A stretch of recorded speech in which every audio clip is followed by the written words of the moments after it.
They say there's a tree at the edge of town that no one dares to sit under. Its branches never sway, even when the wind howls. And every night, when the sky turns silver and the world forgets to breathe, a woman appears beneath it and cries. She wears a dress too old for this century, and her tears fall in silence, never touching the ground. No one knows her name. No one remembers when she first appeared. But if you stand close enough, you'll feel your own heart begin to ache for someone you've never met. Because some trees don't just grow roots, they grow grief. And under this one, love never died. Watch this story until the very end, because not all ghosts want to haunt you. Some just want to be remembered. To everyone who's liked and subscribed, may your soul be reunited with everything it quietly longs for. Comment your city. Do you have a tree like this, where the air feels heavy with someone else's sorrow?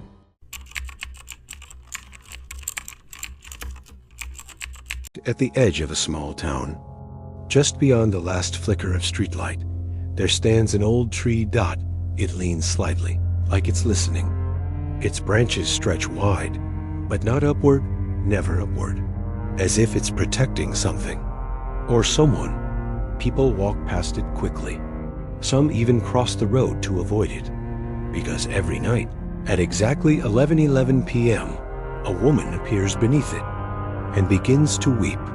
She never screams, never speaks, only cries, dressed in a long faded gown with dark hair falling like shadows over her shoulders. She sits against the trunk, arms wrapped around her knees, as if mourning something that no longer exists. No one dares to go near. Some believe she's a ghost. Others say she's something worse, a memory that refuses to fade. But one man did approach her. His name was Elias. He had moved into town just a month before, a writer running from his past, hoping silence could heal what noise had broken. Every night, he walked to clear his thoughts. And every night, he heard her. The soft sound of weeping. Not loud, not terrifying, just heartbreaking. He tried to ignore it at first. But one night, the sobs were different. They sounded like someone remembering something too beautiful to ever forget. So he stepped off the path. The grass beneath his feet felt colder near the tree, the air denser, and there she was. He stood only a few meters away, heart pounding. She didn't look up, didn't react. He whispered, "Are you hurt?" The crying stopped, just for a moment, then resumed, quieter now, almost gentle. The next night, he returned, and the night after that. He never came closer. He never asked again. He just sat near her, silent. It became a ritual. Two souls under the same tree, one crying, one listening. And somehow, that was enough. Until one night, she spoke. A whisper fragile as wind. "Do you remember me?" Elias looked up, startled. But when he opened his mouth, no words came. Because he didn't. Not clearly.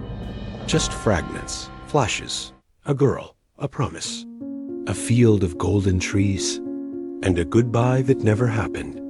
She turned her face toward him. Her eyes weren't terrifying. They were tired. "I waited," she said softly, "even when you didn't come back." And then something inside Elias broke. Not like glass shattering, but like a lock finally turning. "I'm sorry," he whispered. "I think I forgot who I was supposed to be." She smiled, not the smile of forgiveness, but of recognition. "You found me anyway," she said. And in that moment, the tree above them rustled for the first time, leaves trembling in the still night air. Time seemed to slow. The stars pulsed. And the wind carried her final words. "You can go now. I'll rest." Elias blinked. She was gone. No sound, no shadow, just a stillness too perfect to be empty. He visits the tree every year on the same night. He doesn't cry. He doesn't speak. He just sits and listens. because now he remembers. And the tree no longer grieves. Thank you for watching. Some stories never end until they're heard. To those who liked and subscribed, may all the forgotten pieces of your heart find their way back home. Comment your city. Have you ever stood near a tree and felt like someone else's sorrow lived there?